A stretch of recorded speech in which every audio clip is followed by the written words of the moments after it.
తక్కువ మార్జిన్తో గెలుస్తామని ధీమా వ్యక్తం చేస్తున్న బీఆర్ఎస్ కౌంటింగ్ ను సీరియస్ గా తీసుకుంది. మాజీ ఎమ్మెల్యేలు, మాజీ కార్పొరేషన్ చైర్మన్లను ఏజెంట్లుగా పంపింది.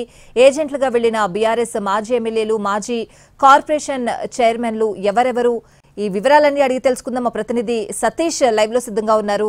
సతీష్, కౌంటింగ్ ని చాలా సీరియస్ గా తీసుకుంది బీఆర్ఎస్ అని చెప్పాలి. పూర్తి అప్డేట్స్ ఏంటి?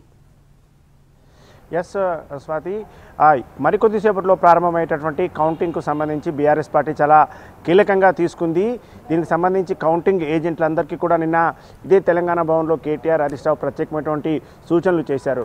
ఈసారి బోటాబోటీ మెజార్టీ ఉండబోతుంది. ఆ పార్టీ గెలిచినా, ఇటు బీఆర్ఎస్ గెలిచినా అని చెప్పి భావిస్తుంది. అందుకోసం ప్రత్యేకంగా ఆ ఏజెంట్లను పంపించే విషయంలో చాలా ప్రత్యేకమైనటువంటి శ్రద్ధ వహించింది. అందుకోసం ఈసారి మొదటిసారి, అంటే గతంలో ఎన్నడూ లేని విధంగా ఈసారి మాజీ ఎమ్మెల్యేలని, మాజీ కార్పొరేషన్ చైర్మన్లని, పార్టీ సీనియర్ నాయకులని, యూత్ వింగ్కు సంబంధించినటువంటి నాయకులందరినీ కూడా ఈరోజు కౌంటింగ్ ఏజెంట్లుగా పంపడం జరిగింది. దాంట్లో ప్రధానంగా మాజీ ఎమ్మెల్యేలు నోముల భగత్, మెతుకు ఆనంద్తో పాటు మరికొంతమంది మాజీ ఎమ్మెల్యేలు ఉన్నారు. వారితో పాటు ఇటు మాజీ కార్పొరేషన్ చైర్మన్లు కూడా ఉన్నారు.